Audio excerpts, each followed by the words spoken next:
The morning of November 12, 1944, broke cold and clear over Tromsø Fjord in northern Norway.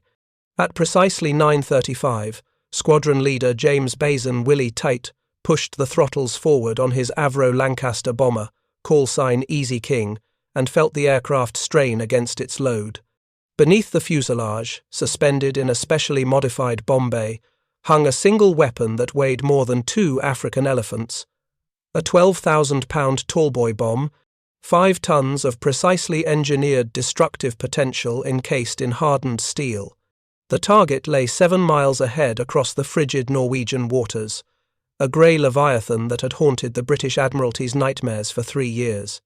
The German battleship Tirpitz, sister ship to the Bismarck, sat anchored in Hokkøya Sound, her massive 15-inch guns silent, but her mere existence tying down dozens of Allied capital ships that could not risk moving into the Atlantic while she remained operational. If you're enjoying this deep dive into the story, hit the subscribe button and let us know in the comments from where in the world you are watching from today. Tait's approach that morning would be described in official reports as unorthodox, by his fellow pilots as reckless, and by German survivors as impossible. He would release his Tallboy from an altitude and angle that violated every bombing doctrine in the Royal Air Force manual. The bomb would fall for nearly 40 seconds, reaching speeds exceeding 700 miles per hour, before striking the Tirpitz's armoured deck. What happened in those 40 seconds, and why Tait chose to drop the way he did, reveals a story not of technological inevitability, but of calculated desperation, where established doctrine collided with operational reality, and one pilot's judgment determined whether Britain's most expensive bombing campaign would end in triumph or futility. The question that hung in the freezing air above Tromsø that morning was not whether the Tallboy could sink the Tirpitz, the mathematics suggested it could, but whether any pilot possessed the skill and audacity to deliver it under the specific conditions that November Day demanded. Tait believed he did. His bombardier, flying officer Danny Daniels, was less certain. The German anti-aircraft crews below were simply waiting, their 88mm guns loaded and tracking, for the Lancasters to enter their kill zone. To understand why 29 Lancaster bombers carrying the most sophisticated precision weapons ever designed were converging on a single ship in a remote Norwegian fjord, one must first grasp the peculiar strategic mathematics of capital ships in the Second World War. The Tirpitz, completed in February 1941 at the Wilhelmshaven Navy Yard, displaced 42,000 tons, fully loaded and mounted 8 15-inch guns, capable of throwing a 1-ton shell 22 miles with reasonable accuracy. These specifications made her one of the most powerful surface combatants afloat. But her actual combat record told a different story.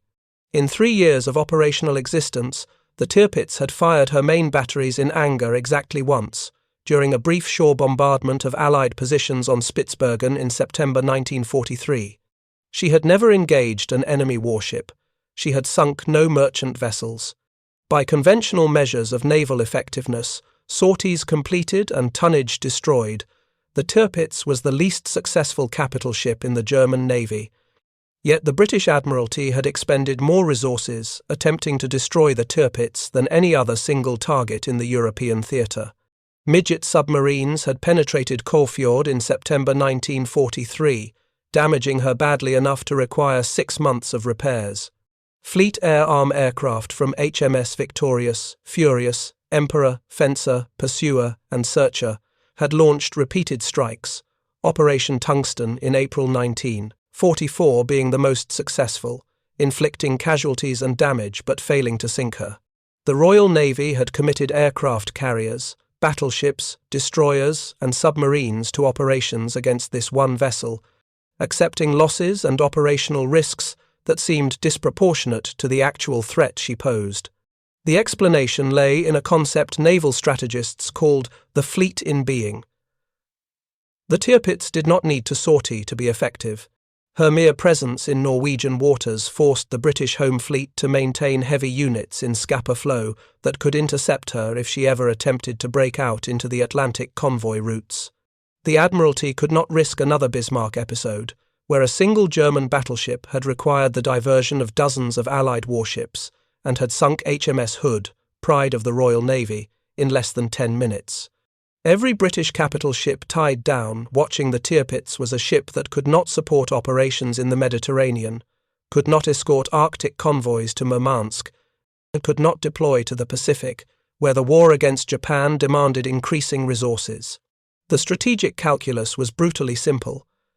Until the Tirpitz was destroyed, she exerted an influence on Allied naval dispositions completely disproportionate to her actual combat activity. By late 1944, the Admiralty had exhausted conventional options. Torpedoes could not penetrate the anti-submarine nets protecting her anchorage. Standard Royal Air Force bombs lacked the penetrating power to defeat her armoured deck, which varied from 3 to 5 inches of hardened steel. Even direct hits with 1,000-pound bombs had proven insufficient during previous raids. The Tirpitz's survival through multiple attacks had created a dangerous psychological narrative within both German and Allied circles that the ship was somehow unsinkable, protected by Norwegian geography, German anti-aircraft defences, and her own massive construction. This belief needed to be shattered, not merely for operational reasons, but for morale purposes that extended beyond purely military calculations. The solution emerged from the mind of Barnes Wallis, the British engineer who had designed the bouncing bomb used in the Dambuster raids of May 1943. Wallis had spent years developing theories of bomb design that departed radically from conventional thinking. Standard bombs were designed to explode on impact or shortly after, releasing their energy primarily through blast effect and fragmentation. Wallis proposed something entirely different, a bomb so heavy and aerodynamically refined that it would punch through armour and concrete before detonating deep inside the target structure. The resulting explosion would occur within the target, where the blast energy could not dissipate into the surrounding air, but instead had to work against the structure itself. He called it an earthquake bomb, though the principle was more accurately described as deep penetration followed by internal explosion. The Tallboy embodied this principle in 12,000 pounds of engineering precision.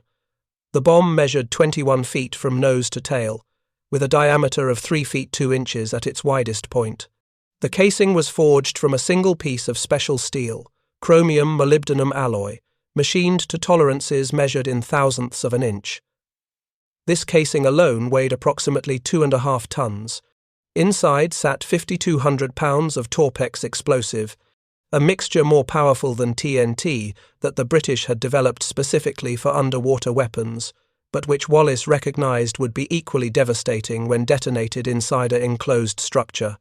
The bomb's aerodynamic shape had been refined through extensive wind tunnel testing at the Road Research Laboratory in Harmondsworth.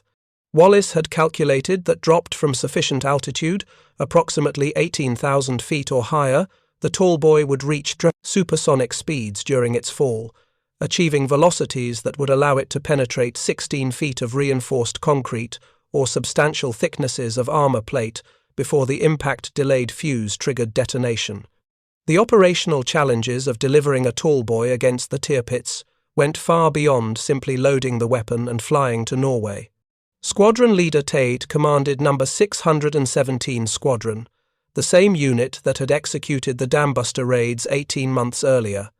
By November 1944, 617 Squadron had evolved into the Royal Air Force's Specialist Precision Bombing Unit, the only squadron trained and equipped to deliver Barnes Wallis's earthquake bombs against targets that conventional bombing had failed to destroy. The pilots were volunteers, mostly veterans with multiple operational tours completed, men who understood that specialist missions meant specialist risks.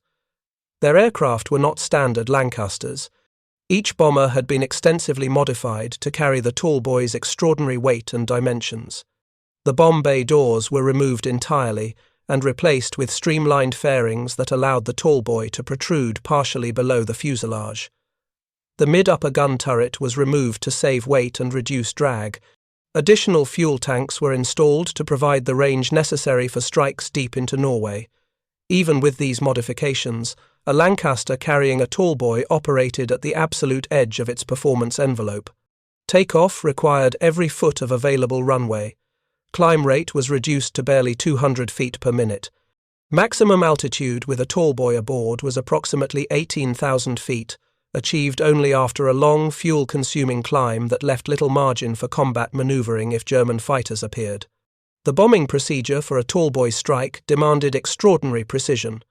Unlike area bombing, where hundreds of aircraft dropped thousands of bombs across a large target zone, Tallboy operations required each bomber to attack individually from high altitude in stable, level flight.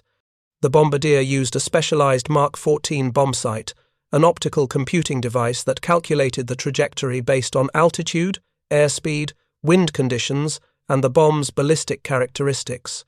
The aircraft had to maintain absolutely straight and level flight for the final bombing run, typically lasting between 60 and 90 seconds. Any deviation, any evasive maneuver to avoid anti-aircraft fire, would ruin the carefully calculated trajectory and waste a weapon that cost more to produce than most houses. The Tallboy's extraordinary expense, approximately £5,000 sterling per bomb at 1944 prices, meant that every drop had to count. Britain's industrial capacity, stretched across multiple theatres and weapon systems, could produce only a limited number. Each Tallboy represented not just money but scarce manufacturing capacity, skilled labour hours, and strategic materials that could have produced dozens of conventional bombs. The pressure on 617 Squadron to achieve results with minimal waste was immense. Previous attempts to sink the Tirpitz with Tallboys had failed due to factors beyond the weapon's capabilities. On September 15, 1944, 617 Squadron had launched Operation Paravane, attacking the Tirpitz in Caux Fjord, with Tallboys dropped from approximately 14,000 feet. One bomb had struck near the ship's bow, penetrating the seabed beneath and exploding close enough to open hull plates and flood compartments, but the hit was not fatal. The Tirpitz remained afloat, though damaged sufficiently that the Germans recognized she could no longer operate in Caux Fjord, too far north for effective repair facilities. The decision was made to move her south to Tromsø, closer to workshops and supplies, where repairs could be completed. This movement, intended to facilitate the Tirpitz's eventual return to operational status, instead placed her within range of Lancasters operating from bases in northern Scotland. The Germans did not anticipate that this shorter distance would prove fatal. They believed the ship's anti-aircraft defences, combined with the installation of additional guns during the move to Tromsø, would provide adequate protection against air attack. The challenge facing Tait and his bombardiers was fundamentally mathematical, a problem of ballistics, probability, and German defensive fire. The Tallboy's extraordinary penetrating power depended entirely on impact velocity.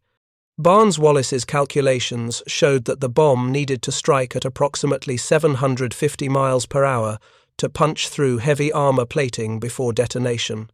This velocity could only be achieved by dropping from maximum altitude, allowing gravity and the bomb's aerodynamic efficiency to accelerate it to supersonic speeds during the fall. But maximum altitude for a Tallboy-loaded Lancaster meant approximately 18,000 feet, at the absolute ceiling of the aircraft's performance with the heavy load. From this altitude, the bomb would fall for approximately 38 to 40 seconds before impact. During this time, the Lancaster had to maintain its course and altitude, presenting a stable, predictable target to German anti-aircraft gunners who had months of practice tracking Allied bombers. The German defences surrounding the Tirpitz at Tromsø were formidable and had been strengthened specifically after Operation Paravane demonstrated the vulnerability of the ship to air attack. The anti-aircraft battery included numerous 88mm flak guns, the same weapon that had achieved legendary status as both an anti-aircraft gun and, when used horizontally, an anti-tank weapon.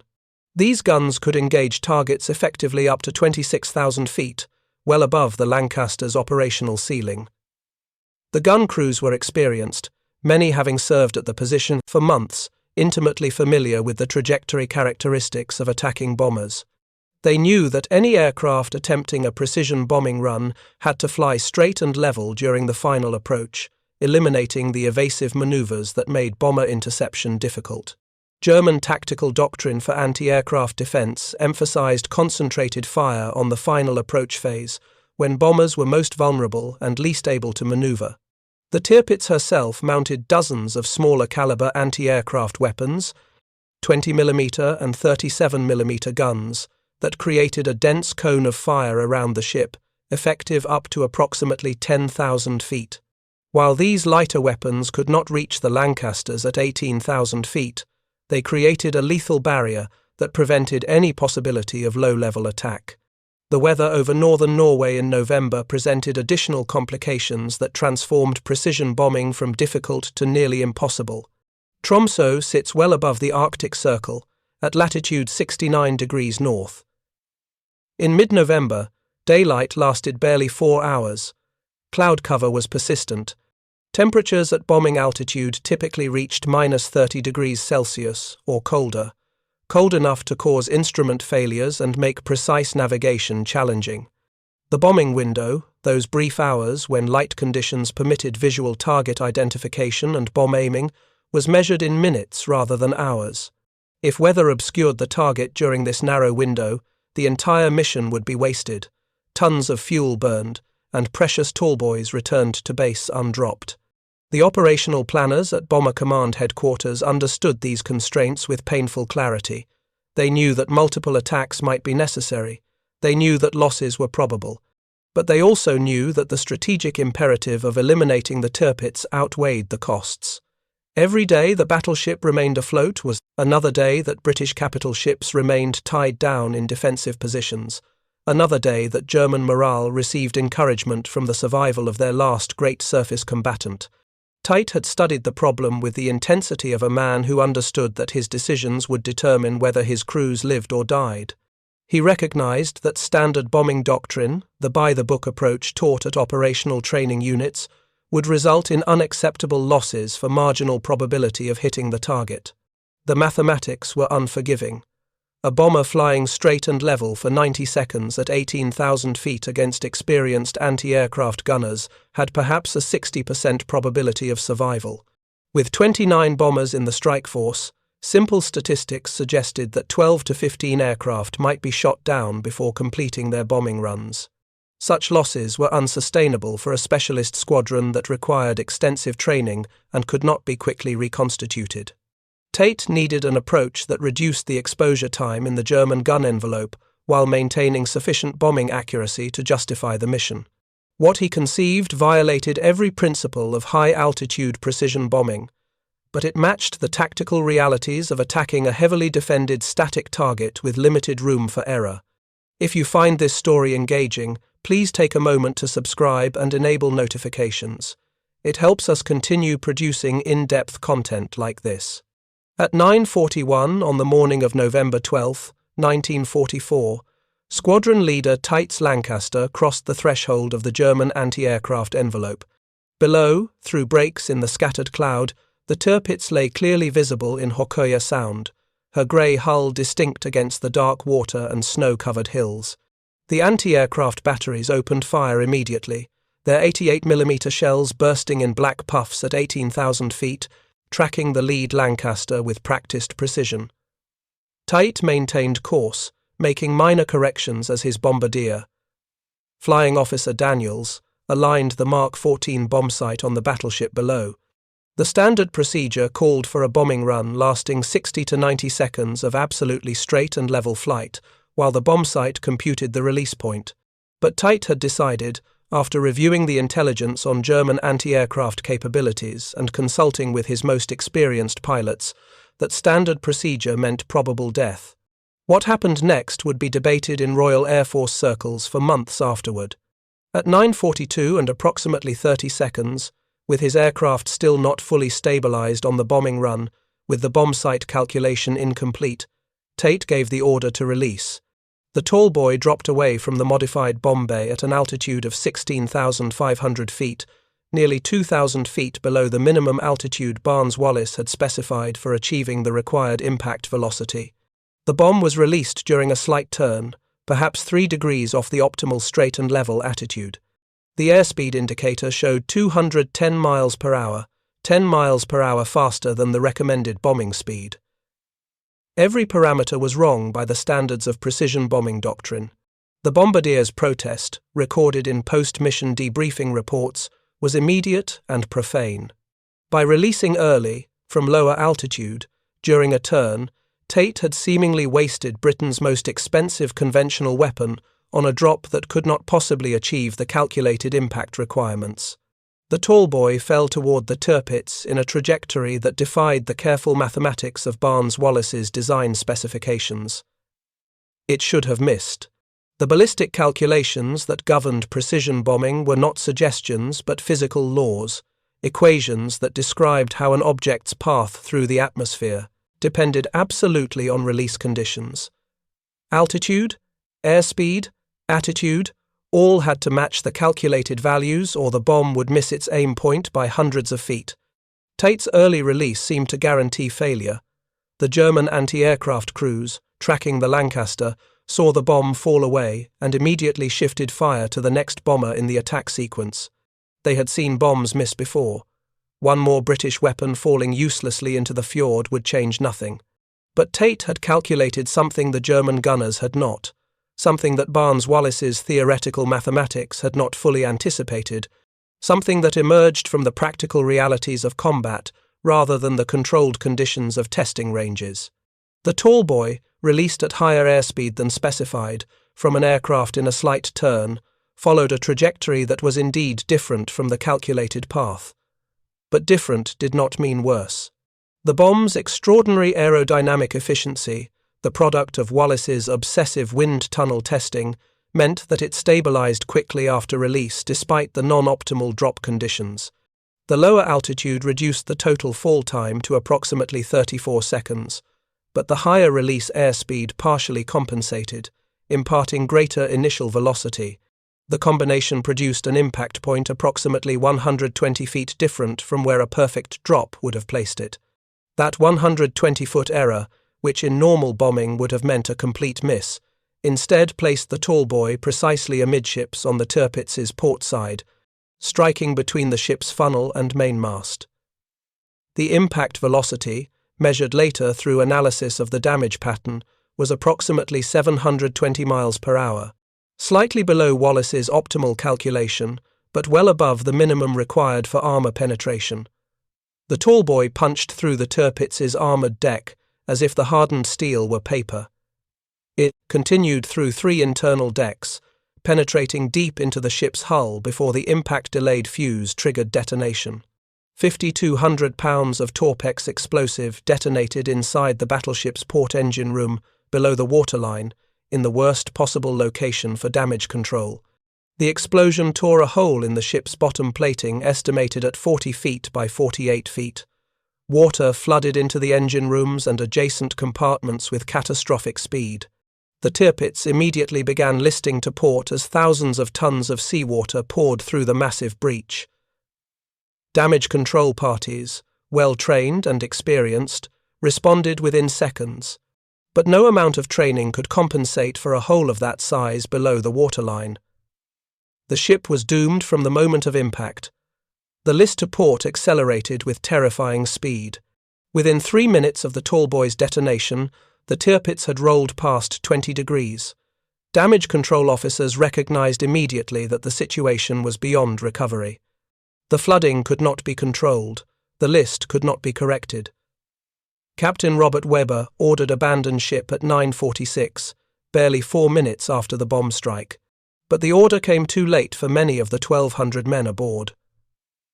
The Tirpitz continued rolling, reaching 45 degrees within 8 minutes. Men trapped below decks in compartments that had been sealed during action stations pounded on hatches that could no longer be opened against the pressure of incoming water and the ship's severe angle. Those who managed to reach the upper deck faced the horrifying reality that the battleship was capsizing in shallow water. At 9:52, just 10 minutes after Tait's Tallboy struck, the Tirpitz rolled completely over onto her port side. Her starboard hull, painted in the light grey camouflage scheme, settled into the mud of Hokkaya Sound with her keel exposed to the cold Norwegian air. Nearly 1,000 men died in those 10 minutes. Some drowned in flooded compartments, others were crushed when internal structures collapsed during the capsizing. Many found themselves trapped in air pockets within the overturned hull, spaces that remained dry but offered no escape. Rescue parties from shore could hear hammering from inside the hull for hours afterward, the desperate sounds of men trapped in darkness knowing that rescue was impossible. Cutting equipment was brought to the site. Torches burned through the hull plating in several locations. 87 men were eventually cut free from the overturned wreck, pulled through holes burned in the steel by German and Norwegian workers who laboured through the night. But for the majority trapped inside, the overturned Tirpitz became a tomb. The shallow water that had been intended to protect the ship from torpedo attack, allowing her to settle on the bottom if damaged rather than sink in deep water, instead ensured that she capsized rather than sinking upright, trapping hundreds of men who might otherwise have escaped. Squadron Leader Tait's Lancaster landed at Lossiemouth in Scotland at 14:35 that afternoon, after a flight lasting nearly 5 hours. The aircraft had sustained minor flak damage, several small holes in the fuselage and wings from shell fragments, but nothing that affected flight characteristics. Tait's debriefing was tense. He acknowledged releasing the Tallboy outside the specified parameters, admitted that his decision violated bombing doctrine, and stated flatly that he had made the choice deliberately because following standard procedure would have resulted in his aircraft being shot down before completing the bombing run. The intelligence officers recording the debriefing noted his certainty that the bomb had struck the target, though verification would require reconnaissance photographs that could not be obtained until weather permitted a photo reconnaissance mosquito to overfly Tromsø. Those photographs arrived 2 days later. They showed the Tirpitz capsized, her hull clearly visible above the waterline, obviously and completely destroyed. The confirmation triggered immediate reassessment of Tait's bombing technique throughout Bomber Command. What had initially appeared to be a reckless violation of doctrine was reinterpreted as tactical innovation under combat conditions. The strategic implications manifested within days. The British Home Fleet, which had maintained heavy units at Scapa Flow specifically to counter the Tirpitz threat, began redeployment almost immediately. The battleship Duke of York sailed for the Far East within 2 weeks, joining British Pacific Fleet operations against Japan. Other capital ships followed in subsequent months as the Admiralty, freed from the necessity of maintaining overwhelming force in northern waters, redirected assets to theatres where they could actively contribute to offensive operations rather than remaining in defensive positions. The escort carriers that had supported repeated strikes against the Tirpitz were reassigned to convoy protection duties in the Atlantic and Arctic, where German U-boats remained active and dangerous. The shift represented a massive release of constrained resources, exactly the strategic freedom the Admiralty had sought for 3 years. The Tirpitz's destruction achieved through one correctly placed 12,000-pound bomb what dozens of conventional attacks had failed to accomplish: the complete elimination of Germany's last capital ship threat in European waters. Barnes Wallis received confirmation of the Tirpitz's destruction while working at his office in Weybridge, Surrey. His reaction, recorded by colleagues present that day, was quiet satisfaction rather than jubilation. The Tallboy had performed exactly as his calculations predicted, despite being dropped outside the specified parameters. The bomb's successful penetration of the Tirpitz's armour vindicated years of development work that many had dismissed as theoretically interesting but practically useless. Wallis had faced considerable skepticism from conventional bombing advocates who argued that the resources invested in developing earthquake bombs would be better spent producing larger quantities of standard weapons. The Air Ministry had questioned whether the tactical benefits justified the extraordinary cost and the specialized training required. The successful destruction of the Tirpitz silenced those objections definitively. The Tallboy had accomplished what thousands of conventional bombs had failed to achieve. The mathematics of deep penetration bombing, so carefully worked out in Wallis's notebooks and wind tunnel tests, had translated perfectly into combat effectiveness. The production of Tallboys accelerated following the Tirpitz success. British factories eventually produced approximately 850 of the 12,000-pound bombs before the war's end in Europe. They were used against reinforced concrete U-boat pens, railway viaducts, V-weapon sites, and other hardened targets where conventional bombing had proven ineffective. The success rate was remarkable. Structures that had withstood months of conventional bombing were destroyed or severely damaged by single Tallboy strikes. The Bielefeld Railway Viaduct, a critical transportation link in the Ruhr industrial region, collapsed after just 2 Tallboy hits in March 1945, severing rail connections that had remained operational despite repeated conventional bombing raids. The Arnsberg Viaduct fell to Tallboys. The Bremen U-boat shelters, built with concrete roofs 16 feet thick, specifically designed to resist bombing, were penetrated and rendered unusable. Each success demonstrated that Wallace's engineering philosophy, precision and penetration rather than mass and blast, represented a fundamental advancement in bombing effectiveness.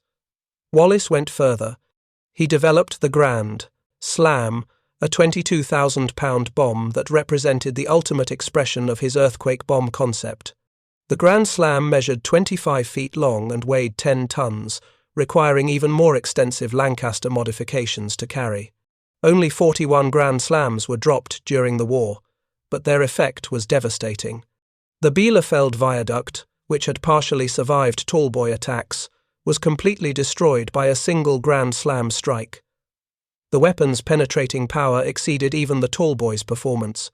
Post-war examination of Grand Slam craters revealed penetration depths exceeding 100 feet in hard soil, evidence of impact velocities that approached the theoretical maximum for an unpowered weapon dropped from altitude.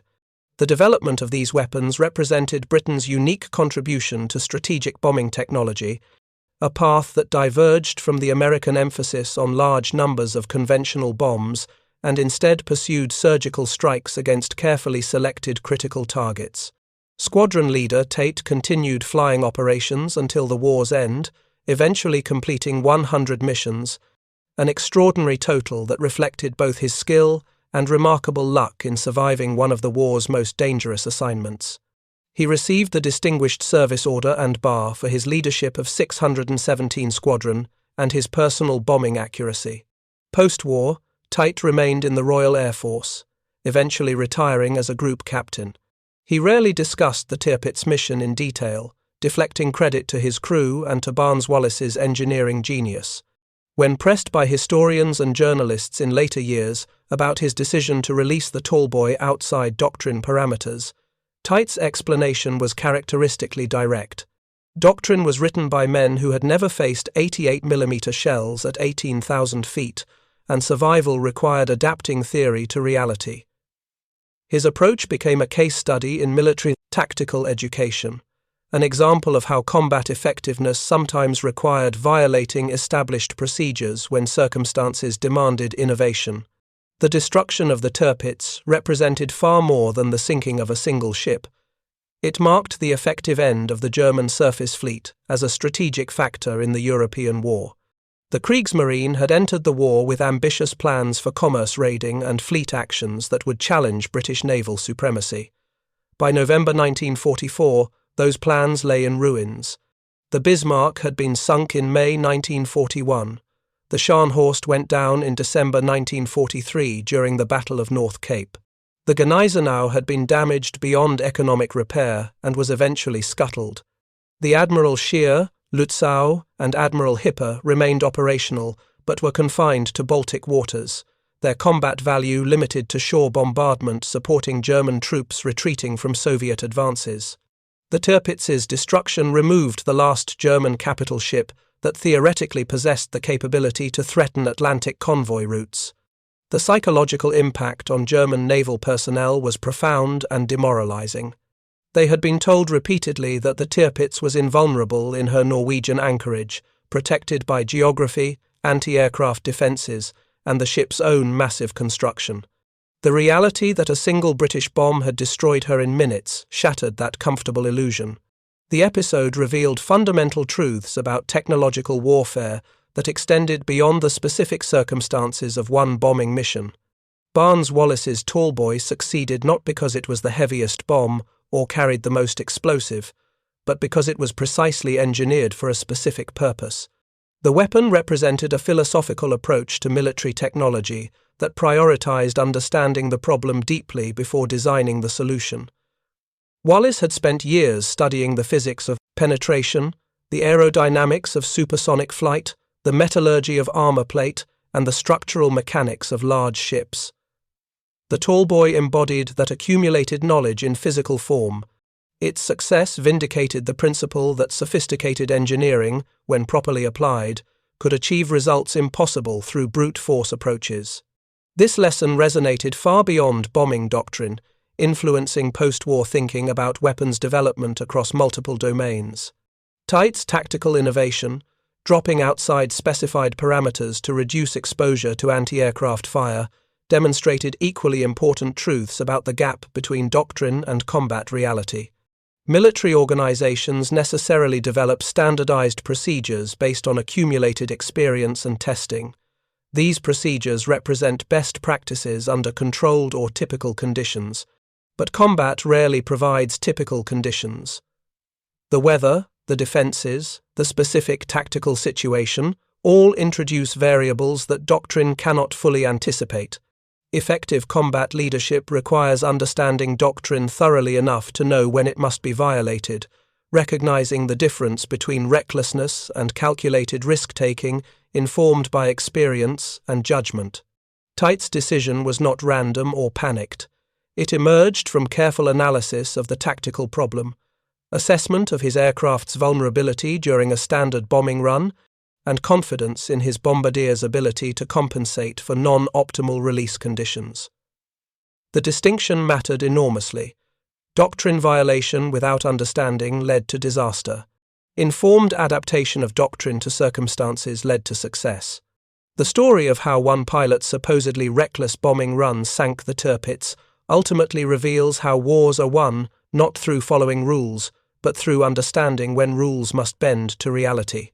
Tait's Tallboy fell for 34 seconds through the cold Norwegian air that November morning, following a trajectory that mathematics said was wrong, but combat necessity proved correct. In those 34 seconds, Britain's most expensive bombing campaign achieved success that years of conventional attacks had failed to accomplish.